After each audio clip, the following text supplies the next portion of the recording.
Hello and welcome to American Friction, the weekly US politics podcast out every Friday from the makers of Oh God What Now, The Bunker and Paper Cuts. I'm Jacob Jarvis. And I'm back. I'm Chris Jones.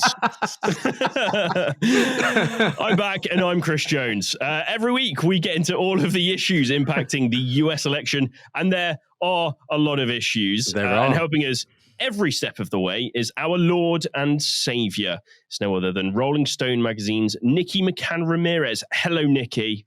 Hello, boys. Good to have you both back. Well, I'm back. Job's not very well. Yeah. But I'm well and truly back. Chris gave me his lurgy. It was probably karma. It's a horrid lie, and no one should believe that. We normally start off with something slightly ridiculous and a bit silly, but we've got quite a few new listeners, and we're very grateful for it. So I thought, I'd ask something a bit more wholesome, something that, brings us all together and gives you a sense of who we are. Now, we're all journalists, or were journalists. Looking at me and Jarv here, Nikki is still a journalist. You never lose it.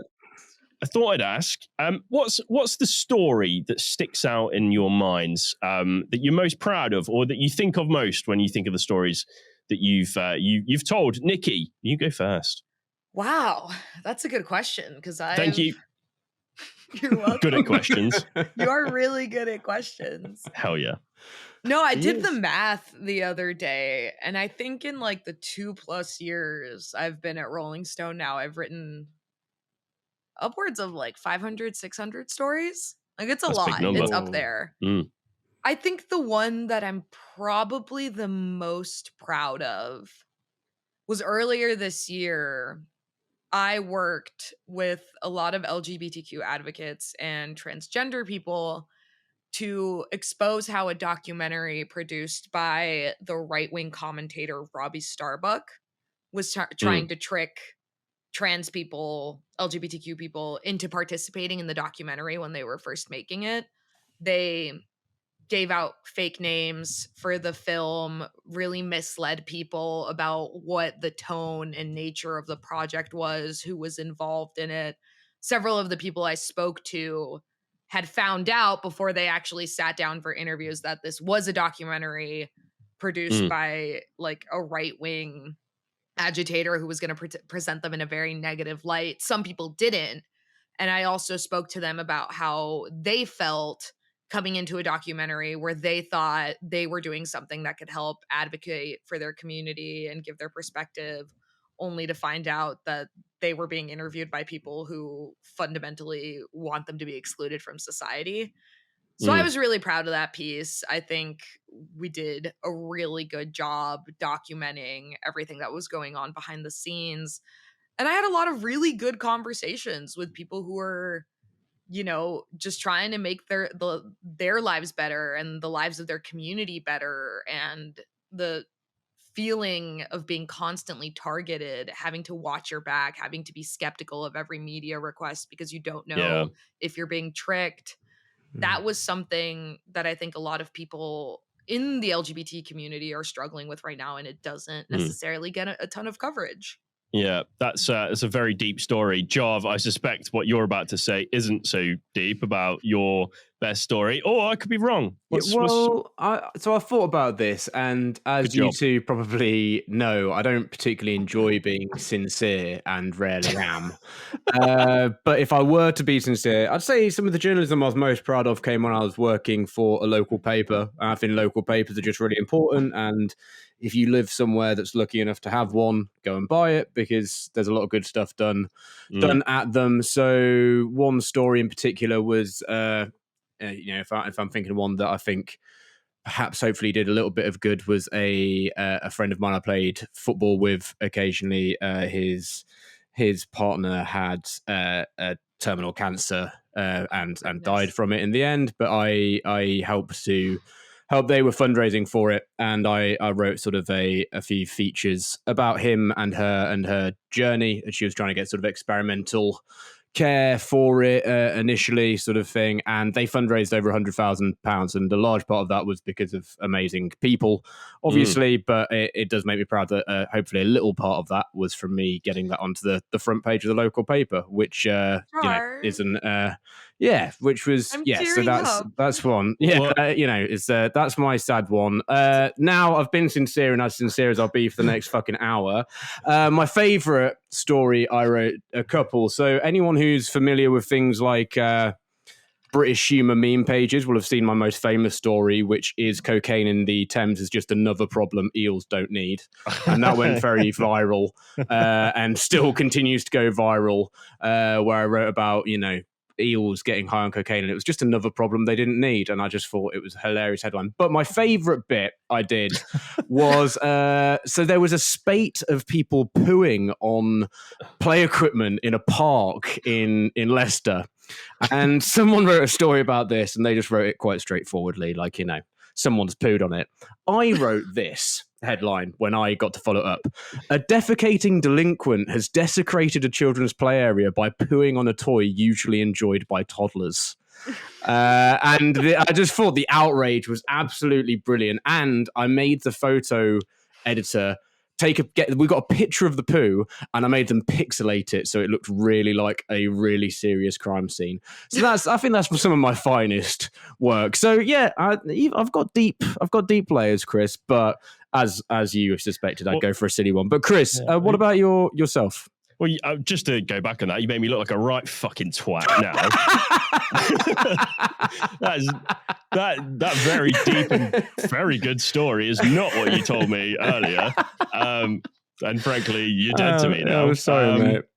But no, the story that I think back on that I'm most proud of is when I was a correspondent I was foreign correspondent in America for a little bit. And went to a place called Kensington Avenue in Philadelphia, which we did a bunker on this when I first joined, because it's a story that stayed with me for a long time. And I covered the opioid crisis in Kensington Avenue, which is rife. There are people on the streets in tents and just openly injecting themselves with opioids and all kinds of things. It's a real sorry state. It's something that has stayed with me for a long time, walking down that street and seeing just the destruction of humanity, basically. But I spoke to one lady called Megan Cohen, an amazing woman who started something called the Grace Project. And she was one of these drug addicts on the street without, much of a hope in life. She had become addicted to drugs. She'd lost her family, but she pulled herself out of it, which was an incredible feat when you see how these addictions work and just how gripping they really are. And Megan created the Grace Project to help people who were in her situation on Kensington Avenue. And she does like these big cookout sessions where she gives free food and Narcan, which helps to counter the effects of overdose. And that's a story that stayed with me forever, because it's a story of real terror and just a horrible situation, but one that can show how hope can come from that. So that's my story that I'm very proud of. Nice. Journalism can be very, very good, I would say. Right. And whilst journalists can annoy us, and we'll talk about that in that show, at the same time, give some of them money, the good ones. You two are that's really what I'd annoying. say. Right, enough reminiscing. Let's get on with the show and let's just take the piss out of shit and not ever talk about our feelings again. So we are going to be talking about JD Vance, basically. Everyone thinks he's really nice and sweet and polite now, and he has been sane washing, as it's been described, the Trump campaign. And we want to talk about, essentially, forget all that and let's look at the guy who's on his ticket, Donald Trump, because once again, he's been saying some crazy stuff. And we'll be speaking to Jessie Opoien, state government and politics reporter for the Milwaukee Journal Sentinel, to find out how big a part Wisconsin will have to play in the election that really isn't far away now. Welcome back. You're listening to American Friction.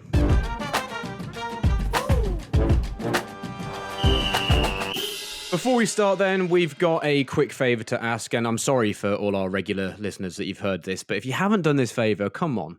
Do you even care? Do you even care about us at all?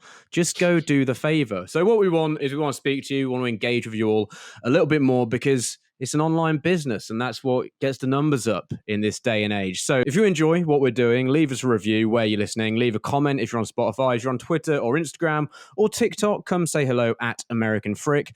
That's American FRIC. Ask us a question. Tell us we're wrong.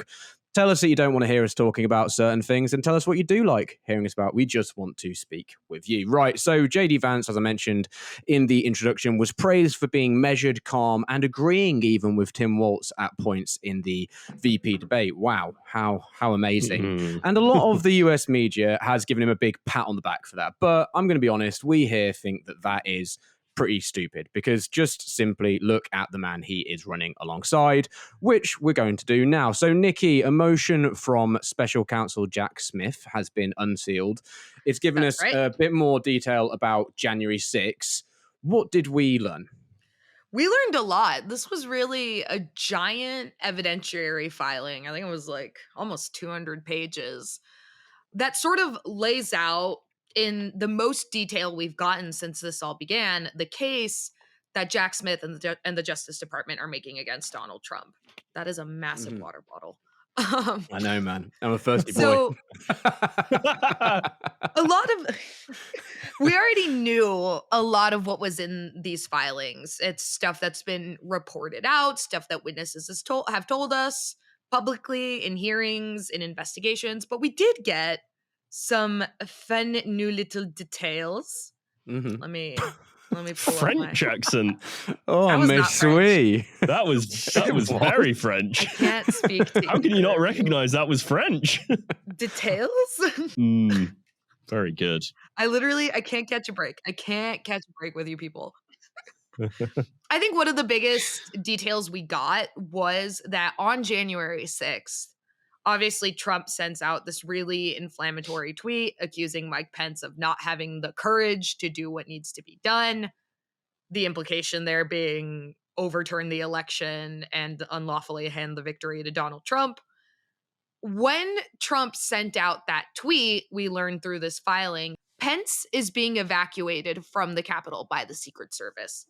And at that moment, rioters had already broken into the Capitol. We know from past testimony that Pence probably came within 50 feet of some of the rioters who were outside chanting "Hang Mike Pence." Like, there was a very real threat that if they got their hands on Mike Pence, they would have killed him. What is in this evidentiary filing is that Trump was informed that Pence had been evacuated from the Capitol and that all this was going on. And his response was, quote, "So what?" It basically seems like he was essentially not particularly bothered about the notion of Mike Pence dying, or was essentially prepared for not in it the slightest to happen. Yeah. Is what we've seen here. We've also learned a lot more in terms of just proof that the DOJ has that Trump knew he had lost the election, that his advisors knew he had lost the election, but they were still pressing forward, pressuring state attorney generals, pressing other people to find the votes, make up numbers, introduce fake slates of electors to the Electoral College. So we knew a lot of this. There's a little bit more detail that is fresh. It doesn't really change much other than bolster the Department of Justice's argument that Trump intentionally tried to interfere with the 2020 election in a criminal manner. Obviously, this case is not going to trial anytime soon. If Trump manages to win in November, this entire case will probably disappear. But the filing is out there, the evidence is out there, and I also think it's important in terms of transparency for the American public about what actually happened on that day, because as we've seen and as we saw in the debate on Tuesday, there is still a lot of revisionist history about Trump's actions in the aftermath of 2020.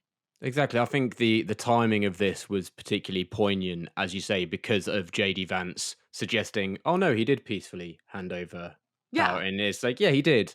After all that happened, and for this to come out in the week that JD Vance has said that, and then in the week that everyone's going, JD Vance, what a nice guy. Like, sure, he makes up conspiracy theories about immigrants, which puts them in real life danger, and has said all sorts of other shit, but What a guy. Anyway, something new to get onto, Nikki. Are you excited to take part in the Purge?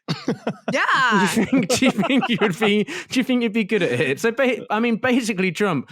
Fuck me. When you read this, I recommend to everyone to sometimes read the stuff that Trump says out loud, because you go, what the hell? But did basically say that a really rough day and a day of violence might be good and get criminality down if we just had a day, which is the Purge. It just is the Purge, essentially. I mean, no matter how polite they are, even if Donald Trump comes out and starts being polite, this is what they stand for, isn't it? And that's really quite an important thing to remind people of. It was also interesting because he specifically said that it should be a day where law enforcement is allowed to do whatever they want without consequences. Good. They already do that in the United States. Like, police officers, members of the military, law enforcement, they have a thing called qualified immunity, which is basically widespread protections from any sort of accusation of police misconduct. Okay. So, yes, terrifying, the notion of having one day where you're just like, go brutalize the public. But also this notion that police officers in the United States are like subject to stringent accountability that prevents them from abusing vulnerable populations. Not true. Yeah, they're hardly known for holding back, American police. Yeah. Again, on not holding back as well and sticking on Trump, he's really cranked up the way he's been insulting Kamala Harris to a point that, again, just seems to be backfiring because it makes him look frankly ludicrous. But he's been calling her mentally impaired, insulting, crass, but also just a shit tactic. It's reusing an old trick that won't work, isn't it? He can't use the Biden attack lines against Harris. And do you think, again, this is now doubling down on things like this is just accentuating his own mental shortcomings, which are apparent? Oh, absolutely. I think baseline, it's a compensatory attempt to make up for how just idiotic and unhinged he looked in the debate. I think that, as much as he says, I won, ha ha ha, was a humiliation for him. Kamala Harris, for all the criticism people can give of her policy, she's a good speaker, she's pretty eloquent, she's smart, she's a prosecutor. Like, the woman is not dumb. The woman is not stupid. Yeah. It's pretty plain to see. But that kind of thing, again, it fires up his base. It's fodder for Republicans who see anyone who is not in opposition to Donald Trump as idiotic and stupid and beneath them. But I really do think, like you said, it also, if we want to talk about cognitive abilities in this election matchup, that's not a fight that Trump is going to win.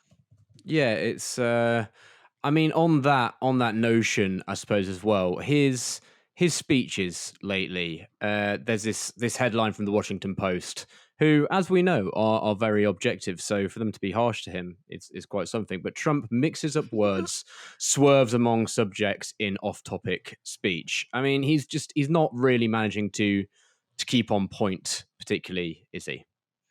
Yeah, not in the slightest. And it's been that way for a really long time now. Like, breaking news to the Washington Post, that's what he's been doing for years at this point. But that's also why I think the discussion we had about JD Vance in the debate earlier this week is so important, because JD Vance is supposed to be the guy that launders all of that rabble and incoherent soliloquying from Trump into understandable talking points that are digestible by sort of the more intellectual factions of the right. And what we saw, and my colleague Tim Dickinson at Rolling Stone wrote a really good piece about this, is that as nice as Vance sounded in the debate, what he really proved is that he can lie just as easily as Trump with slightly more eloquence. And that's a very scary thing, because you have to think about the reality that there is a rising generation of Republican politicians in this country. Right now, the ones in leadership tend to be older, your Mitch McConnells, your Donald Trumps, obviously. But there is a growing movement of young Republicans who sort of formed their political bona fides in the Trump era. who can talk in the same Trumpist manner without the verbal slip-ups, without the tangents, who are very concise in their messaging, who are smart about how they approach issues. And right now, the major struggle for the Democratic Party is how to deal with Trump. But Trump, come 2028, is going to be in his 80s. He's probably not going to run again. So the Democratic Party also has to start preparing themselves to deal with a contingent of people who look and sound a lot like Vance, and getting themselves in place to effectively combat that messaging. Yeah, the one thing I will also miss about Trump, though, as well, is he went on an extended riff about the 1987 film Full Metal Jacket. That's my favorite Washington movie. Post. And I think, that's probably the only thing in the world I'd like to talk to him about. So, Trump, if you're listening, we can talk about that. Chris, get on to the opinion side of things then, wrapping up this section on that side of things. People do think violence will get worse under Trump as well, don't they? Well, a poll from CBS News suggests that the majority of Americans think that political violence will get worse under Trump. This was a poll released around September 22nd, which was quite close to the obviously the second assassination attempt. The figures read that 58% of people believe if Trump were to be elected, political violence would get worse. And if Harris were to get elected, 40% believe that the threat of political violence would get worse. So it's pretty close between the two. But as I say, the majority think it would get worse under Trump. But I think more than anything, this uncovers just the mindset of a lot of people in America right now. After, we've had those two assassination attempts so close together, it seems as though we're in another period where political violence is just a thing that seems to happen. And people are very worried about that, and it's at the forefront of their minds. Yeah. And under Trump, you'll probably see an increase in state-sanctioned political violence. There was some polling. This was towards the end of last year, so obviously slightly out of date. But the Daily Mail got a poll done which asked 1,000 likely voters for one word to describe Biden and Trump, and they do these little word clouds. Yeah. And Trump's one, the biggest word is revenge. Yeah, it's revenge, power, dictatorship, border, America, and then economy. And then nothing. They're pretty much the big ones. So, and he posted that on Truth Social. He didn't really say very much, but clearly he's not that bothered about being linked to these sort of things. Chris, as we wrap this section up, me and Nikki did a big old chat about the debate. We missed you. So I wanted to ask you about it. Did the debate, to wrap this up, where we've sort of hooked this in the fact that JD Vance has made everyone think, hey, they're polite now, which is a load of shit. They're not. Did it actually change anyone's mind other than a few mega brain media people who want to act like it did? No. Good. I'm glad that's answered. Leave it there. No, not really. I mean, if you look at, again, I'll go back to CBS polling, 41% thought that Waltz won and 42% thought that Vance won. SSRS did a poll for CNN, and they found, again, very close, 49% to Waltz, 51% to Vance. But that polling did have a margin of error of about 5%. I think more than anything, people were just surprised that Vance wasn't more hot-headed, wasn't more extreme than he's come across in his rallies, and he's come across pretty extreme on multiple occasions. I don't think this has changed anything really in the mindset of a lot of people, but then again, I don't think it ever was really going to do that, nor was it intended to.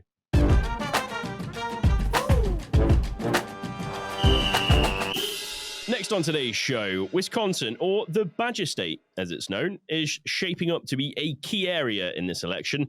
The nominees who have won the state over the past 4 elections have gone on to become US president. And almost straight after she secured the Democratic nomination, Kamala Harris visited the state's biggest city, Milwaukee, where she said the path to the White House goes through Wisconsin. So what makes this such a key state, and what could sway things for the electorate come November? Joining us now to get into all of that is Jessie Opoien, state government and politics reporter for the Milwaukee Journal Sentinel. Jessie, it's great to have you with us. It's great to be with you guys. Thanks for having me. Well, thanks for joining us. Let's get started with a bit of history. How does the state tend to vote, I guess, historically? And what are the big issues that tend to affect how people in Wisconsin vote? So, I mean, Wisconsin traditionally has actually always been a pretty close state. That being said, it's gone Democratic in all elections, really, going back to 1984, I believe, was the last election where Republican won the presidential election here, until Donald Trump did in 2016. Yeah. And then, that was by, some 20-some thousand votes. And then you go back, you go up to 2020 and he loses by 20-some thousand votes. So it's, I guess with the exception of the Obama elections, the state's always been really close. Those were kind of abnormalities for us. We've had a long history of splitting tickets where you've got, Scott Walker and Barack Obama winning in the same election. You've got the state has a history of Robert La Follette and Joe McCarthy and then Tammy Baldwin and Ron Johnson. Like we are not a predictable state. We're very much a purple state. It's always pretty much by a pretty razor thin margin, and I expect that that'll be the case going forward here. And what are the big kind of key issues there at the moment? Do they tend to follow the national trend of what voters care about? They do. For us, it's still the economy. The biggest economic drivers here in Wisconsin are agriculture, manufacturing. People care about healthcare. People care about Social Security, Medicare. Aging. But yeah, it does very much mirror the national trends, just with our own kind of local nuances. And let's go back to that 2016 election when Trump won, because that was a bit of a surprise, especially to an outsider looking in like me. And I read some polling from 538 that had Clinton actually ahead of Trump when it came to the vote, and then the actual vote. Obviously, we saw Trump won the state. So I guess what was it that tipped it in Trump's favor? Is there anything that you could really pin it on, or was it just a freak result? No, I think it was a few things. I think Hillary Clinton came and campaigned during the primary campaign, but she didn't come after the general election had started. Donald Trump was here constantly. In all parts of the state. He was all over the place. And not just that, but you had a U.S. Senate race between Ron Johnson and Russ Feingold. Russ Feingold was a longtime Democratic senator here who was running for a second rematch, trying to unseat Ron Johnson, who had unseated him previously in 2010. And Ron Johnson actually ran ahead of Donald Trump on the ticket here. So maybe he brought him up a few points. Maybe he would have won either way. But, I think there are just a lot of different factors in play. Yeah, Wisconsin was one of the big post-mortem errors of the Clinton campaign. Infamous, that one. But fast forwarding to 2020, Wisconsin was one of the primary states in which Trump contested his 2020 election loss. And he's continued to sow doubts about election security in the state. We see him once again laying the groundwork to make these electoral challenges if things don't go his way in November. I'd like to talk a little bit about how the aftermath of 2020 has sort of not only affected the electorate in Wisconsin, but also affected the process through which the election is going to be carried out there. Because I think you wrote about it earlier this week, there's been at least one mayor who's removing ballot drop boxes because he doesn't believe they're secure. It's a cliche, but it's true, I think, to a certain extent, that things make their way to the Midwest a little bit later than they do from both of the coasts. And during 2016, I would have people asking me, well, do you have people who don't believe in, the media or the process or whatever? And I was like, not really. It hasn't really changed that much. By 2020, that was definitely different. We've seen a really interesting divergence within the Republican Party here, more than anything, where you've got some members of the party who believe that Republicans who are in power in the legislature didn't do enough to try to decertify the election, which was not to be clear, it was not constitutionally possible. It was not legally possible. But there are some members within the party who believe that they didn't do enough. They have called for recalls and tried to oust long-standing conservative stalwarts of the party, really calling them rhinos. And so that you've seen certainly some friction within the party. I think it sort of remains to be seen. I mean, we've seen a few smaller, I don't want to say smaller stakes elections, but midterm, mid-season elections. Off cycle. Where there hasn't been a whole lot of questioning about what's gone on. But I'm curious to see how it shakes out this time. One of the bigger issues that we have here is big cities like Milwaukee can't start counting early absentee ballots until the day that they count all of the ballots. They can't start counting early.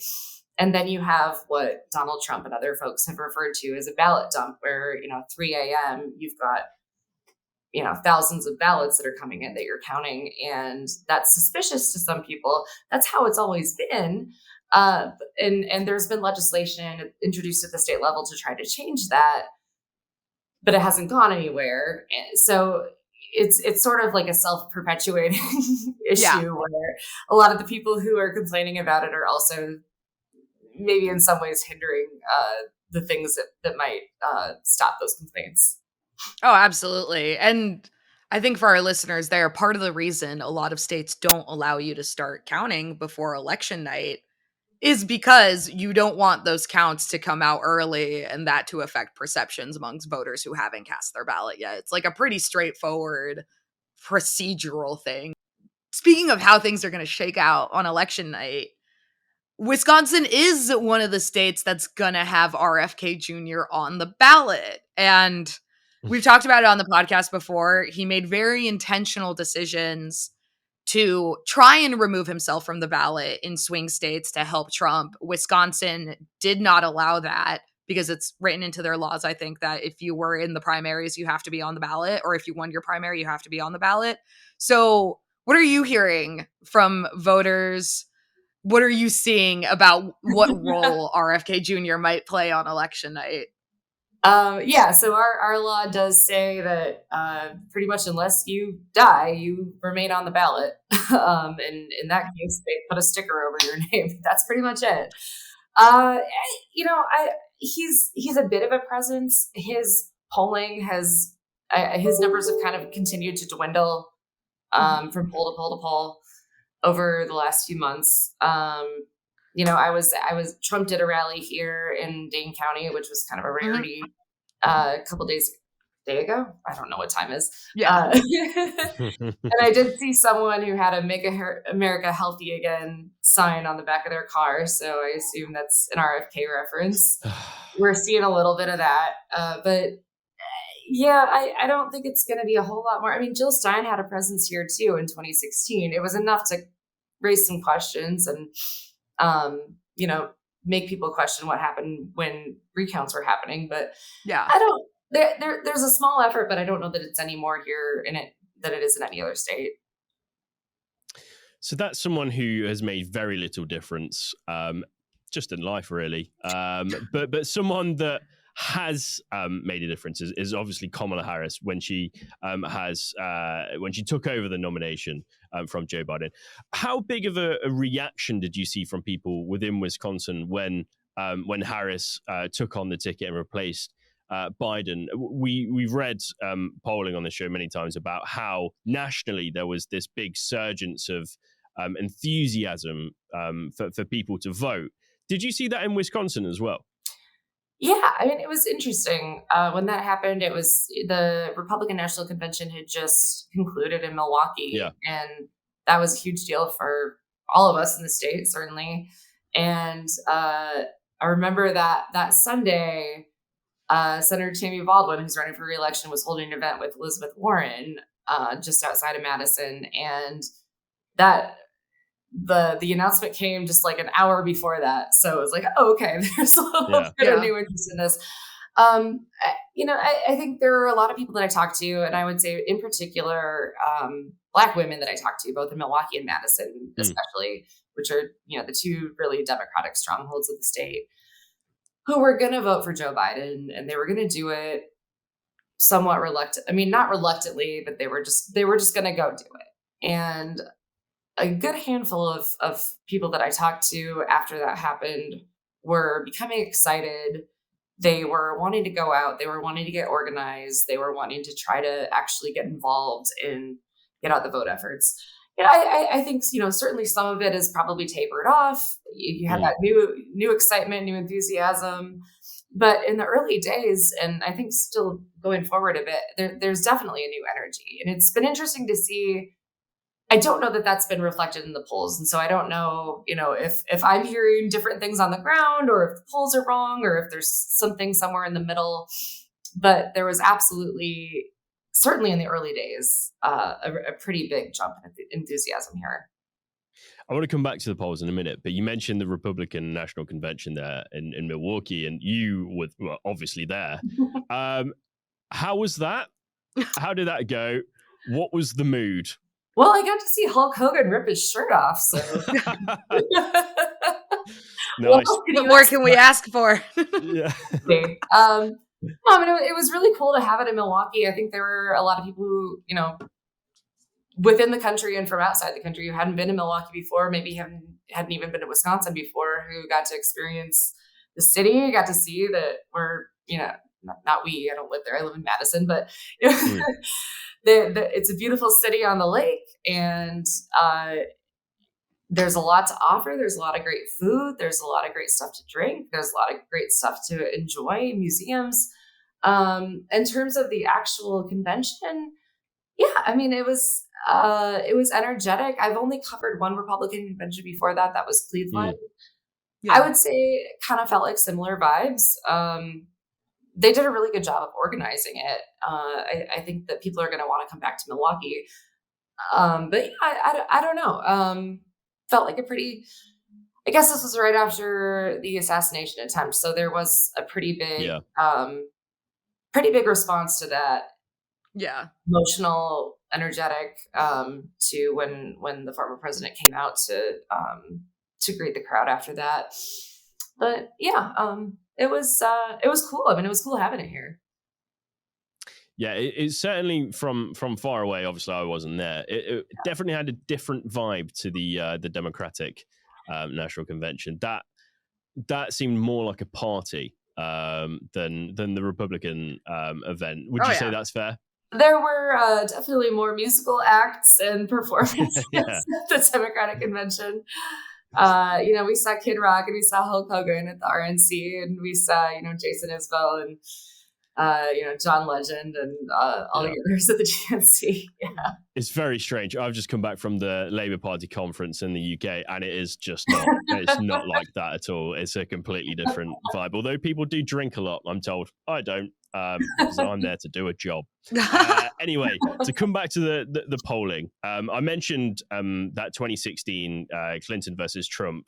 The polling was that Clinton was quite far ahead, it seemed, and then obviously Trump took the state. In Wisconsin, is that quite typical? I mean, it's quite close at the moment in the polling. So as a reporter who covers politics here day in, day out, how much do you use the polls to actually rely on what is happening in Wisconsin when it comes to what might happen in the vote in November? Well, the poll that I rely the most on is one that's conducted locally here out of Milwaukee, the Marquette University Law School poll. It's one of the top ranked in the country, not just in the state. And they do some national polling too. They were off that year as well. They've done a lot of methodology changes since then to, and hopefully in theory adjust to that. But the weird thing about that year was I didn't know what was going to happen in the presidential race. And all of the polling said in the Senate race that Feingold was going to beat Johnson. So in theory, Clinton would beat Trump. But I covered that Senate race really closely, and I went to a lot of those events, and I had that like little weird feeling in my gut where I was like, I think Ron Johnson's going to win this. And so then what does that mean for the presidential race? So I can't say I was not surprised, but it also kind of made sense when it all shook out. And that polling was just, I mean, everyone was off. It wasn't just Wisconsin. Everyone was off. So, you know, it'll be interesting to see how it shakes out this year. They've made changes each election, and they've done more online outreach. Obviously, have expanded to more cell phone outreach. So we'll see. But yeah, it was very strange to have like sort of the gold standard be like, oh no, everyone was wrong. This kind of gets into two questions I have. The first one being, obviously, as you're saying, polling can be inaccurate. A lot of us are just people looking at numbers on a computer. I'm very curious about the like competing ground game that both campaigns have in the state right now, because we are seeing reports. Some of it is campaign leakage. Some of it is people who are following these campaigns around, that Harris has a much stronger ground game right now in some of these swing states than Trump does. So I'd like your read, if that sounds accurate to you, for Wisconsin. Yeah, there are definitely more. If you look at like the Democratic coordinated campaign and everything, you know, connected to that, there are definitely more offices open. There are more feet on the ground. There are more people signed up. That's absolutely true. At the same time, though, I would say, you know, Republicans, I think, are reaching out to areas where they haven't traditionally. So like they're doing outreach in like Black communities in Milwaukee, Hispanic communities in Milwaukee, campaigning in Dane County, where you don't traditionally pick up a whole lot of votes. So, you know, I think they're both making a strong effort, but in terms of sheer numbers, Democrats definitely, I think, have the number advantage on that. Jessie, I'm going to ask you a question now that no one has dared to answer yet. Oh boy. Who's going to win the election? Oh, I will never answer that. I will. That's right. There's a clip somewhere of me on local television when Donald Trump first started running, being like, we're not going to be talking about him in 6 months. Like, this is a flash in the pan. So after that, I stopped making predictions. Exactly. Nice. Everyone in American media is traumatized, Chris, and this question is like a trigger. That's fair. Either way, Jessie, thanks so much for joining us. I really appreciate it. Oh, thank you guys for having me. Thank you so much, Jessie.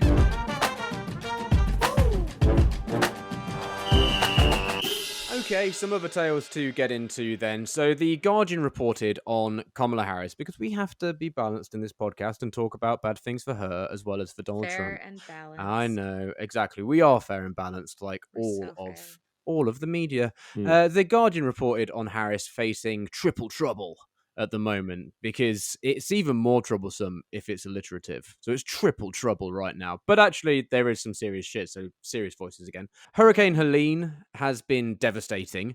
How has the federal response been there, Nikki? And is this going to shape how people vote? Because bluntly, I suppose it is just going to cause a lot of disruption to people making it to polling stations. Yeah, so the federal response was incredibly swift. In several states, Biden actually signed major emergency disaster declarations ahead of the storm actually making landfall. Because the thing about disaster responses in the United States is the way they work is something bad happens in a state, the governor of that state will make a request to the federal government, to the president, and the president will approve that. And that opens up a ton of funding, resources, mobilizes a bunch of agencies to respond to the disaster, like FEMA, for example. So I think Biden preemptively making those approvals so that governors didn't have to wait until the disaster actually made landfall and they knew how bad it was to open up those response lines was huge. They've deployed something like upwards of 4,000 federal employees to respond to the disaster. The National Coast Guard is involved. FEMA's involved. A bunch of state National Guards have also been called in to help with the response. It has been fast. It has been pretty comprehensive. a lot of these states have Republican governors, and they've been nothing but laudatory toward the Biden administration for being responsive, for giving them everything they need, for offering, I think Biden gave the governor of Georgia, Governor Kemp, gave him his personal number and told him, like, call me if you need anything.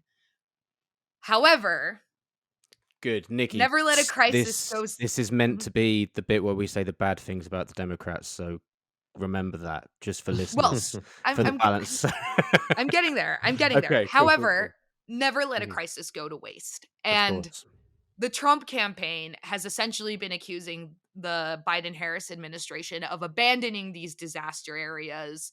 I think Trump explicitly said in a Truth Social post that areas that were Republican were not getting the help they needed. It's not true. It doesn't pan out. But the reality is that disaster responses are obviously primarily about getting people who have been affected the help they need, but they are also about perception when it comes to politics. The people in charge need to be perceived as doing everything they can. So there is an issue here of perception. That's the first electoral layer here, that Biden and Harris, by extension, cannot be seen as underperforming in the response to this crisis. The second layer here is that a lot of the states that were affected by this hurricane are critical swing states. Georgia, North Carolina, Florida, kind of, in some aspect. And one of the problems here, which could affect both candidates, but it actually might affect Trump a little bit more, is that a lot of the counties that were hit by Hurricane Helene were very red districts that went for Trump in 2020 or 2016.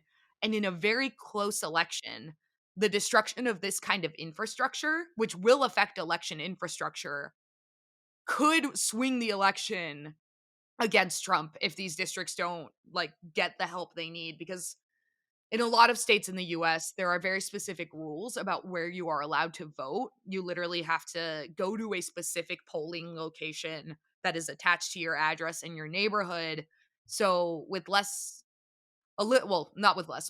a little more than a month left until the election, a lot of these states are focused primarily on saving people. The death toll has now risen to 200 people across the southeastern United States, repairing necessary infrastructure like power, water, roads. But this actually might have an on-the-ground effect on people's ability to vote.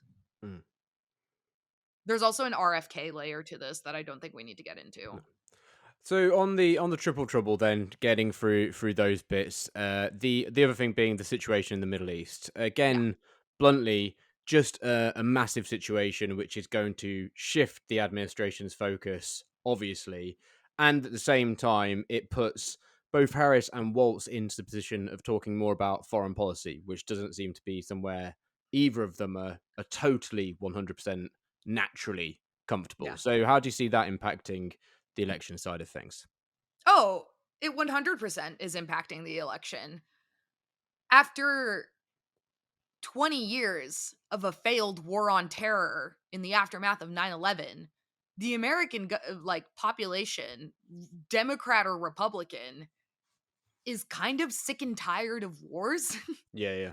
Of being involved in wars. So there is a gut reaction, an understandable gut reaction, when a conflict like this breaks out, to hold the administration that is in charge responsible. And I do think the Biden administration is largely responsible for mismanaging this crisis. The anniversary of October 7th is next week.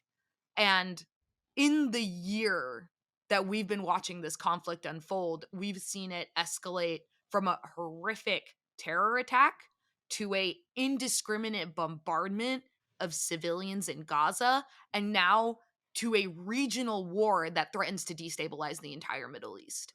And the Biden administration seems to be putting aside any effort to de-escalate this conflict in favor of preserving at this point, completely disbalanced relationship with Israel. And I think Americans rightly are seeing that this administration has mismanaged this crisis and it's having electoral ramifications. On that then, Chris, with foreign policy, how Yep. is Harris perceived when it comes to foreign policy? Well, there's loads of data on this. There was actually a survey released by the Institute for Global Affairs, and the highlights from that say this. They say nationally, Harris is viewed more than Trump as a strong leader, more likely to improve America's reputation, and less likely to send troops to an unnecessary war. In key swing states, however, Trump is viewed more than Harris in these ways. So that's really interesting. Some other bits from this survey, though, specifically when it comes to ending the war in Ukraine, the respondents were fairly tied, 51% to 49% to Trump. Some other key areas here, Harris is viewed more likely to improve America's international reputation, 53% to 47%. And then finally, something else that is kind of teetering on the edge, I guess, involving Taiwan. They trust Trump more to respond effectively if China were to launch an attack. So it is very tied, but I think it's fair to say that a lot of Americans do see Trump as a positive force when it comes to foreign policy in some ways, especially when it comes to holding off wars, I guess. Well, you've mentioned the T word, so let's get back onto Trump for the end of this section. Couple of things. So something I wanted to ask you about, Nikki.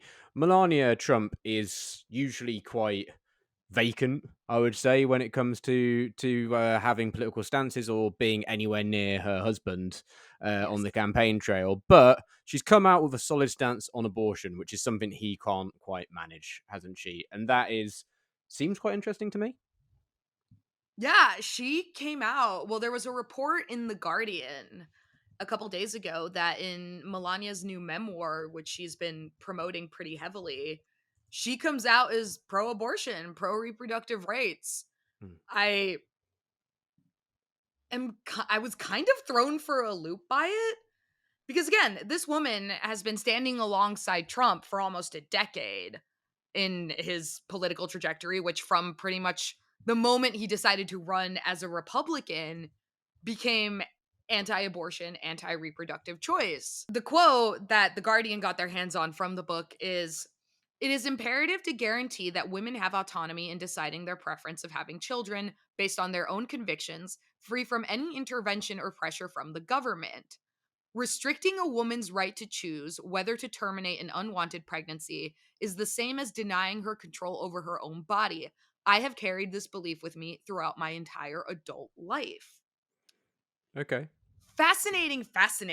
Extremely bold of her to come out with this with less than 35 days until a major election where abortion is going to be a defining issue for voters. And I'm of two minds here. My first thing is like, oh, did Trump piss her off? Like, is she saying this because he did something and she's just like, oh, really? I'm going to defect from your political positions. Or, which I think is frankly the more likely option, this is an attempt to sort of by association soften Trump's positions on abortion, which we've been seeing the campaign try to do throughout this election cycle. His whole flip from being an outright promoter of national abortion bans, of increased restrictions, to, oh, the states should decide it. To be clear, I firmly believe, as do most people who have been watching this man for his political career, we all are pretty much in agreement that if he wins in November and gets control of the Congress and the Senate, a national abortion ban will be on the table. But he needs to get elected. So he's been trying to soften his stance. And I think the case here might be that they're pushing Melania to speak publicly about this because they want to sort of give the impression that, oh, if his wife feels this way, he must feel this way. Maybe he's not so scary on abortion. Something scary about Trump, very, very lastly on this. Naked Donald Trump statue near Las Vegas, branded deplorable. That's just the headline from Sky. 43-foot tall effigy was erected on a plot of land off a highway in Nevada, with the artist behind it saying it will be moved across key swing states. This thing does look bad. We should tweet it. We'll post it I out. refuse to open that link. I saw you put that link, and I well, Chris refuse to have that image in my brain. What do you think then, Chris? I very much added it to the place in my brain where things go that I've seen that I would rather claw my eyes out than see again. It was awful.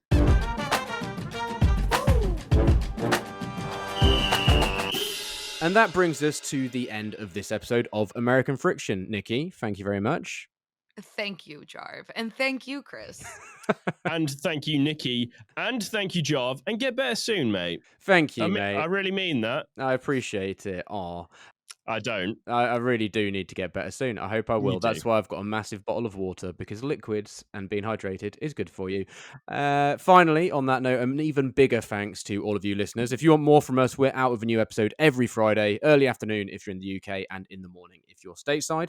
You can also follow us on Twitter, Instagram, and TikTok. Our name on each platform is @AmericanFrick, and we're on YouTube. Search American Friction to find us.